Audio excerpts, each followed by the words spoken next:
Bertemu lagi dengan saya Sigit Put. Kali ini saya akan mereview sebuah berita yang saya ambil dari beberapa media online.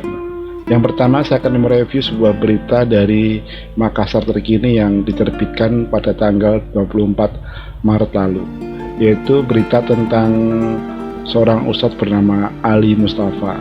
Judul berita seperti ini ya. Waduh, Ustadz Ali Mustafa sebut Injil ajarkan sifat hewan. Masuk agama Kristen untuk jadi binatang katanya.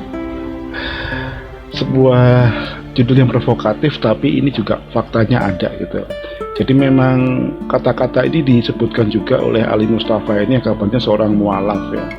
Pada tahun 2020 nih Ali Mustafa ini hijrah itu ya, jadi dari Kristen ke Islam.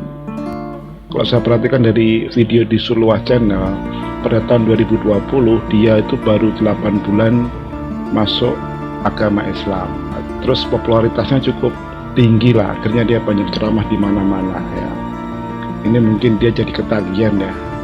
Tapi di dalam ceramahnya bukannya dia itu mengajarkan agama Islam dengan baik, membangun moral, tapi kayaknya kelihatannya dia justru banyak menyerang kekristenan. Seperti yang dia sebutkan dalam berita ini ya, yang dia mengatakan bahwa Injil itu adalah mengajarkan sifat hewan. Saya nggak tahu asal sumbernya dia dari mana mengatakan seperti itu. Tidak hanya Ali Mustafa ini, ada juga ustadz lain yang provokatif juga ya.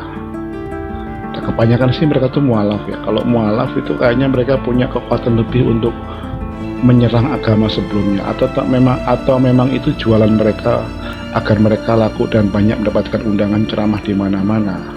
Ini juga ada seorang ustadz bernama Khalifah Sinaga. Dia menyatakan sebut orang Kristen jelek semua karena konsumsi daging anjing dan babi.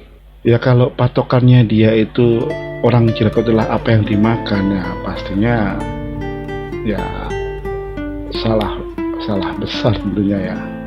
Karena dengan pernyataannya itu kan dia seolah menjudge orang bahwa orang yang makan daging babi dan anjing itu jelek ya.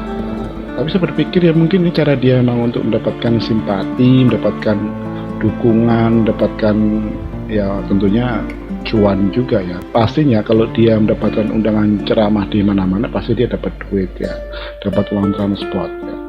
Mungkin waktu dia masih Kristen dia tidak pernah mendapatkan undangan-undangan karena memang dia mungkin tidak punya kapasitas untuk berceramah di gereja atau di persekutuan, karena memang dia nggak punya kemampuan.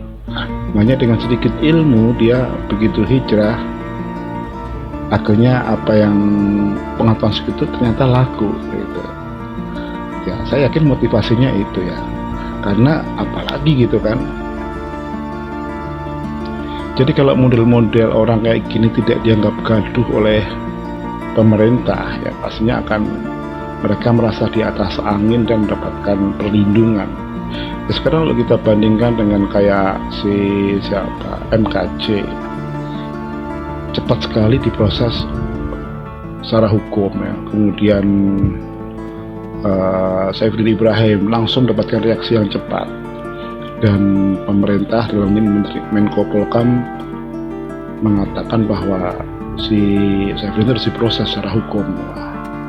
Tapi faktanya ustadz kayak begini nih, kayak si Ali Mustafa, terus Khalifah Sinaga, kayak si siapa ini Somad ya. Somad ini nggak pernah mendapatkan apa istilahnya proses hukum, walaupun sudah sudah dilaporkan berkali-kali ya. Ini sebenarnya menimbulkan kecemburuan ya bagi umat Kristiani juga ya, karena seolah-olah pemerintah itu memperlakukan secara berbeda terhadap para penista agama. Sebenarnya kayak si Ustadz Ali Mustafa kemudian Khalifah Sinaga ini ya menurut saya sih bisa dikategorikan penistaan agama juga ya, dan bisa dikenakan juga undang-undang UU ITE karena itu ditayangkan di channel YouTube gitu. Jadi bukan di lingkungan internal, tapi yang di channel YouTube dalam forum mereka, terus sengaja ditayangkan di YouTube. artinya ada kesengajaan gitu loh.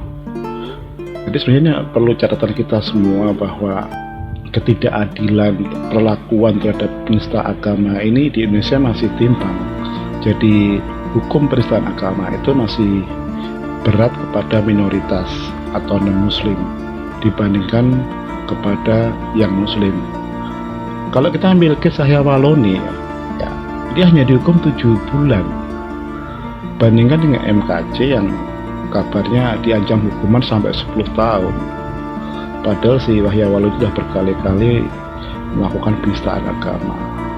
Tapi rupanya Yahya Waloni itu mendapatkan privilege prioritas ya. Sementara itu MKC harus berbelit-belit sampai sekarang, persidangannya pun belum selesai.